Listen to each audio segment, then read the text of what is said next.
আসসালামু আলাইকুম। আম দিয়ে খুবই মজাদার একটা স্মুদির রেসিপি দেখাবো।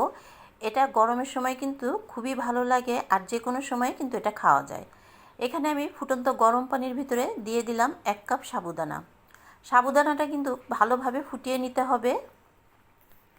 সাবুদানা গরম পানির ভিতরে কিন্তু দেবেন, এতে করে কিন্তু খুব সুন্দরভাবে সাবুদানাটা ফুটে যায়। সাবুদানা দেওয়ার পরে এরকম অনবরত নাড়াচাড়া করবেন, তাহলে নিচের থেকে ধরে যাবে না। আমার সাবুদানা কিন্তু অনেকটা হয়ে গেছে, আমি আরও কিছুক্ষণ অপেক্ষা করব।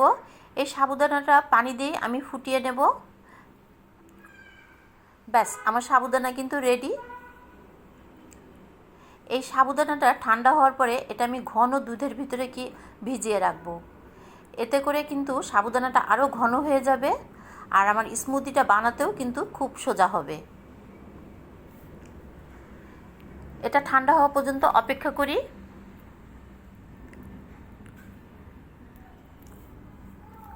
আমি ঘন দুধের ভিতরে সাবুদানাটা ভিজিয়ে রেখেছিলাম এরকম বাটিতে করে ফ্রিজে। এটা কিন্তু অনেক ঠান্ডা এখন।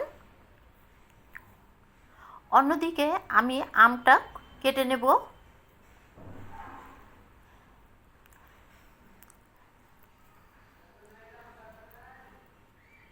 আমি সাবুদানাটা সরিয়ে রাখছি।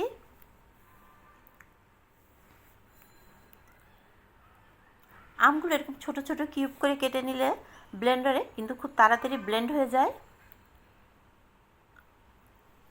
আমি এরকম ছোট ছোট কিউব করে কেটে নিয়েছি।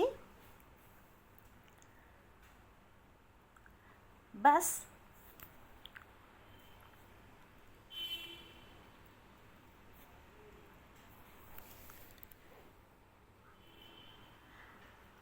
আমের টুকরোগুলো ব্লেন্ডারে দিয়ে দিলাম।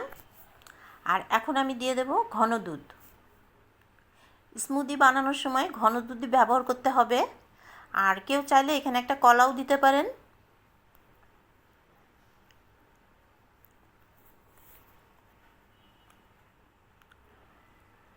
আমি চলে যাচ্ছি ব্লেন্ড করতে।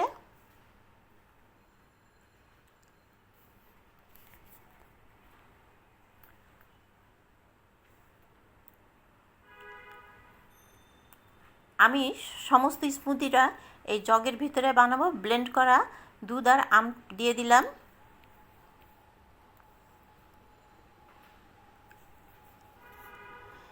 এরপরে দিয়ে দিলাম ভিজিয়ে রাখা সাবুদানা। দিয়ে দিলাম চিনির সিরাপ। চিনিও ব্যবহার করতে পারেন, চিনির সিরাপটাও ব্যবহার করতে পারেন। চামচ দিয়ে নাড়াচাড়া করে নিই যাতে সাবুদানাটা খুব ভালোভাবে মিশে যায়। ব্যাস, আমার স্মুদি কিন্তু রেডি। এখন কেউ ইচ্ছে করলে বরফ দিয়েও পরিবেশন করতে পারেন, এমনিও কিন্তু পরিবেশন করা যায়, কারণ এটা এখন অনেক ঠান্ডা। আর এটা কিন্তু খুবই টেস্টি আর খুবই হেলদি একটা খাবার।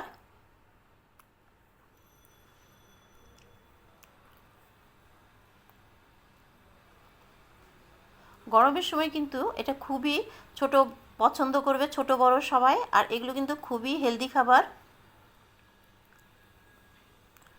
আমরা কিন্তু খুব দ্রুতই এই শরবতগুলি কিংবা স্মুদিগুলি বানিয়ে খেতে পারি। আমার স্মুদি রেডি।